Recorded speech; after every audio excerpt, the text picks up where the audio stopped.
செங்கல்ல இருந்து சுண்ணாம்பு வரைக்கும் கஸ்டமருக்கு நாம தானே கேரண்டி. கான்ட்ராக்டர் குமார் மாதிரி ஆளுங்களுக்கு தான் ஜிபிஆரின் டிஎம்டி கம்பிகள். சென்னைக்கான நீர் ஆதாரங்களில் குறைந்தபட்ச நீர் இருப்பு மட்டுமே உள்ள நிலையில் இவை கோடை காலத்திற்கான நீர் தேவையை பூர்த்தி செய்யுமா என்ற எதிர்பார்ப்பு எழுந்துள்ளது. சென்னைக்கு குடிநீர் ஆதாரமாக உள்ளது 6 ஏரிகள். புழல், பூண்டி, செம்பரம்பாக்கம், சோழவரம், வீராணம், கண்ணன்கோட்டை தேர்வாய்க்கண்டிகை நீர்த்தேக்கம் ஆகியவை சென்னையின் நீராதாரமாக திகழ்கிறது. இந்த சூழலில் தமிழ்நாட்டில் கடந்த சில நாட்களாக வெயிலின் தாக்கம் தொடர்ந்து அதிகரித்து வரும் நிலையில் சென்னையின் நீராதாரங்களில் நீர்மட்டம் வெகுவாக சரிந்து வருகிறது.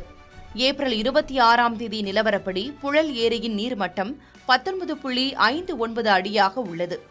நீர் இருப்பு 2930 மில்லியன் கன அடியாக உள்ளது.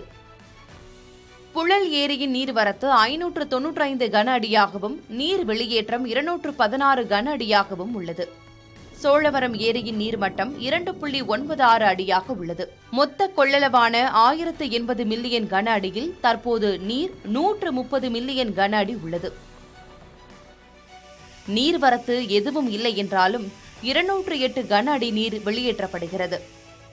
செம்பரம்பாக்கம் ஏரியில் நீர்வரத்து எதுவும் இல்லை. 3645 மில்லியன் கன அடி என்ற மொத்த கொள்ளளவில் தற்போதைய அளவு 2289 மில்லியன் கன அடியாக உள்ளது. நீர்மட்டம் 19.11 அடியாக உள்ளது. நீர் வெளியேற்றம் 11 கன அடியாக உள்ளது.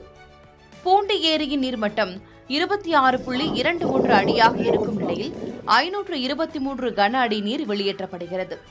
நீர்வரத்து எதுவும் இல்லை என்றாலும் 1020 மில்லியன் கன அடி நீர் இருப்பு உள்ளது. 15 அடி கொண்ட வீராணம் ஏரி முழுவதுமாக வறண்டு காணப்படுகிறது. கண்ணன்கோட்டை தேர்வாய்க்கண்டிகை நீர்த்தேக்கத்தில் 386 மில்லியன் கன அடி நீர் இருப்பு உள்ளது. 25 கன அடி நீர் வெளியேற்றப்பட்டு வருகிறது.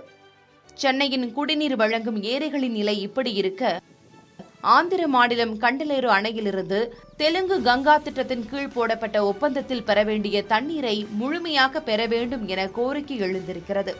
அத்துடன் குடிநீர் ஆதாரங்களை முறையாக தூர்வாரி ஆக்கிரமிப்புகளை அகற்றினால் மழையால் கிடைக்கும் தண்ணீரையும் ஆந்திராவில் இருந்து வரும் தண்ணீரையும் சேமித்து வைக்க முடியும் என்ற கோரிக்கை எழுந்திருக்கிறது. சென்னையின் குடிநீர் ஏரிகளின் மொத்த கொள்ளளவு 11.75 டிஎம்சி.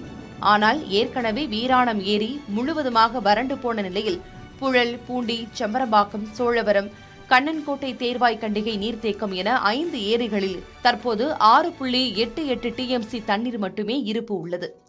இந்த நீரை வைத்து சென்னையின் குடிநீர் பிரச்சனையை தீர்க்க முடியுமா என்றால் அது கேள்விக்குறியே. புதிய தலைமுறைக்காக திருவள்ளூர் செய்தியாளர் எழில். செங்கல்ல இருந்து சுண்ணாம்பு வரைக்கும் கஸ்டமருக்கு நாம தானே கேரண்டி. கான்ட்ராக்டர் குமார் மாதிரி ஆளுங்களுக்கு தான் ஜிபிஆரின் டிஎம்டி கம்பிகள்.